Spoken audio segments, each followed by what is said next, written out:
Buenos días a todos, mi nombre es Fulgencio Espejel y seré el encargado y responsable de acompañarlos en esta asignatura de biología molecular. Me formé profesionalmente como biólogo experimental en la Universidad Autónoma Metropolitana y como doctor en biotecnología de plantas en el CIMBESTA Irapuato. Durante mi estancia profesional y laboral, tuve la oportunidad de realizar diversas estancias postdoctorales en diferentes temas de investigación biotecnológica.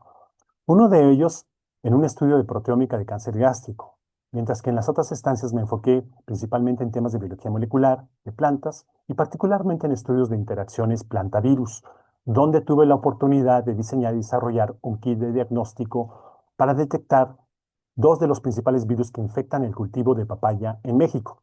La relevancia de este kit es que no requiere de ningún equipo para su funcionamiento, ya que se diseñó para usarse en condiciones de campo y funciona por amplificación de DNA en condiciones isotérmicas, es decir, en una sola temperatura, que en este caso es temperatura ambiente. Y la detección de los virus se da por el desarrollo de color con dos diferentes colorantes. En cuanto a la introducción a la asignatura de biología molecular, el objetivo general es comprender los principios fundamentales de la estructura, función y organización de las macromoléculas biológicas. En cuanto a los objetivos específicos, que no mencionaré por cuestión de tiempo, apoyan o profundizan en estos estudios de estructura y función y organización. El temario de la asignatura de biología molecular consta de cuatro temas principales. El primer tema, fundamentos de la biología molecular, donde hablaremos de la definición e historia de la biología molecular, de la estructura y composición y función de los aminoácidos y ácidos nucleicos, y del dogma central de la biología molecular que se refiere al flujo de información genética desde el DNA a las proteínas. El tema 2 habla de la estructura y replicación del DNA, donde veremos cómo se organizan los genomas en los procariontas y eucariontes. Veremos el mecanismo de replicación del DNA y la maquinaria enzimática involucrada, así como también los tipos de mutaciones y sistemas de reparación del DNA. El tema 3 habla de la transcripción del RNA.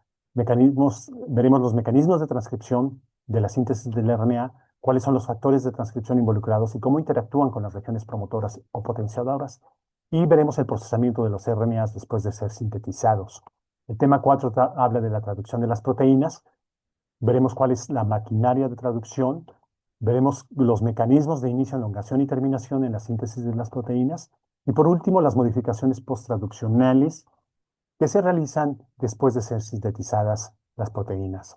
En cuanto a mi informe de trabajo, primero haré una presentación de la planeación didáctica del curso, donde se verán las actividades a desarrollar y fechas de envío, las actividades también, los formatos de las actividades, cómo se nombran los archivos de las actividades y se sugieren referencias de libros y artículos científicos.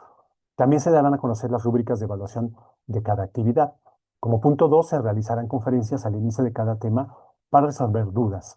Se darán a conocer los medios para expresar dichas dudas y se van a proponer materiales y recursos, además de los contenidos de la materia.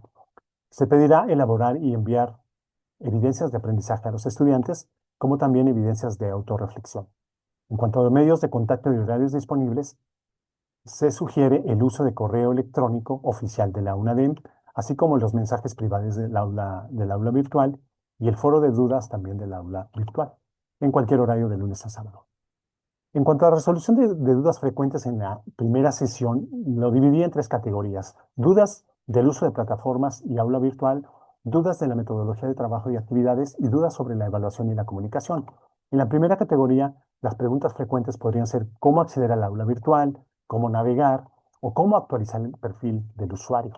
Para resolver estas dudas se recomienda consultar los manuales y guías, así como entrar a las preguntas frecuentes ubicadas en la plataforma de la UNADEM. En el caso de la categoría de dudas, pueden surgir preguntas como cuándo se entregan las actividades y cuál es la fecha límite, cómo se envían las tareas, dónde se encuentra el material de estudio. Para resolver estas dudas, el facilitador proporciona el plan didáctico con las actividades.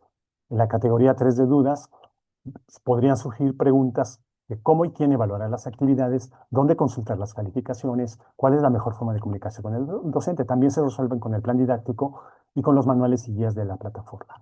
En cuanto a la integración de dos tecnologías para interactuar con el grupo, sugiero el proyecto de colaborativo, porque considero que abarca muchas de las ventajas del aprendizaje, porque promueve el pensamiento crítico, la creatividad, el trabajo de equipo, el aprendizaje significativo y el desarrollo de habilidades sociales y de comunicación, además de que genera un producto, resuelve un problema, construye aprendizajes o desarrolla habilidades o competencias que dan respuesta a las necesidades reales de estudio o investigación.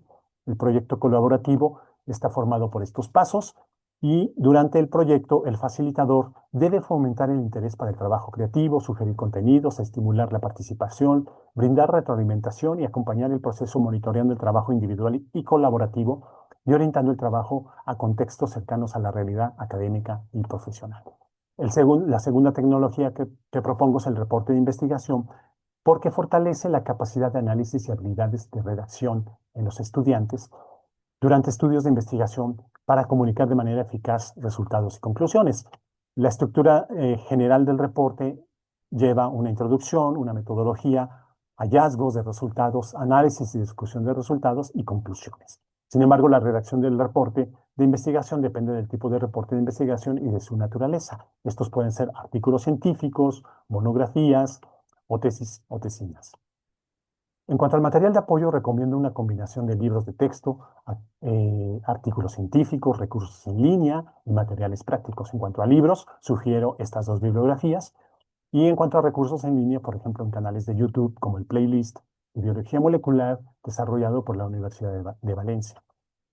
También sitios de laboratorios virtuales, recomiendo estos dos sitios porque contienen materiales interactivos y simuladores de laboratorio de biología molecular que permiten desarrollar protocolos de laboratorio.